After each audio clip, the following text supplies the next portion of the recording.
পাশাপাশি এটাকে উপর নিচ করে দেব এবং এখানে কমযোজিত গণসংখ্যার একটা যে ঘর রয়েছে সেটাকে আমরা কীভাবে আনছি খেয়াল করো। এখানে 8টা এখানে বসে যাবে এবং এই 8-এর সাথে এই 12 যোগ করব বা 8-এর সাথে 12 যোগ করে 20 হবে, এটা এখানে নিচে বসিয়ে দেব এবং এই 20-এর সাথে এবং এই 15 আমরা যোগ করব। 20 আর 15 35 এখানে নিচে বসিয়ে দেব এবং এই 35-এর সাথে এই 18টা আমরা যোগ করব এবং 35 এবং 18 যোগ করলে হয় 53, এটাও এর নিচেটা বসিয়ে দেব এবং এই 53-এর সাথে 7 আমরা যোগ করব এবং যেটা হবে 60 সেটা কিন্তু আমরা এখানে বসিয়ে দেব। এখন খেয়াল করো যে এখানে কিন্তু আমরা এই জিনিসটা পাচ্ছি। এখন পাওয়ার পরে খেয়াল করো যে আমাদের এক্স অক্ষ বরাবর, এক্স অক্ষ কোনটা, এক্স অক্ষ হচ্ছে এইটা, এইটাকে এক্স অক্ষ বলা হয়।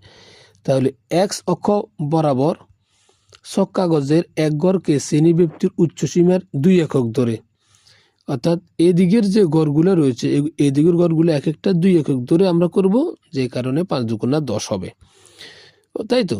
তাহলে 2 একক ধরে ওয়াই অক্ষ বরাবর এক গড়কে কমযোজিত গণসংখ্যার 2 একক ধরে, অর্থাৎ এদিকেও কিন্তু আমরা 2 একক ধরে ধরে কাজগুলো করব। হ্যাঁ, 2 একক ধরে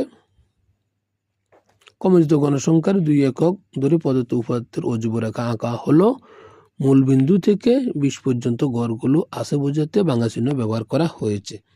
এখন আসি যে আমাদের এখানে এই যে আমাদের এখানে 30, এই শ্রেণীব্যাপ্তির ঘরে আমাদের এখানে 30 রয়েছে, 30টা আমরা এখানে স্থাপন করলাম এবং এই 30-এর ঘরে আমাদের কমযোজিত গণসংখ্যা আছে 8, এখানে কিন্তু আমরা 4 × 2 = 8, এখানে আমরা এটা পেয়ে যাচ্ছি এবং এরপরে রয়েছে 40-এর ঘরটা আমরা এখানে স্থাপন করব।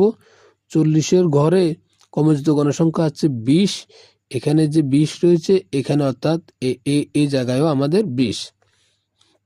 তাহলে 50-এর ঘরে কি আছে লক্ষ্য করো, 35, তাহলে এখানে হচ্ছে 50 আর এখানে হচ্ছে 30 এবং এটার মাঝামাঝি হচ্ছে 5, 35 এবং 60-এর ঘরে কি রয়েছে, 60-এর ঘরে খেয়াল করো 53, এখানে কিন্তু আমাদের 60-এর ঘর, এখানে কিন্তু আমাদের 50-এর ঘর রয়েছে। কিভাবে, এখানে 10, 20, 30, 40, 50 এবং 50 হওয়ার পরে এরপরে আরও 3 রয়েছে, যে কারণে 53টা এখানে হবে এবং এরপর হচ্ছে আমাদের 70-এর ঘর। 70-এর ঘর কোথায়, এখানে।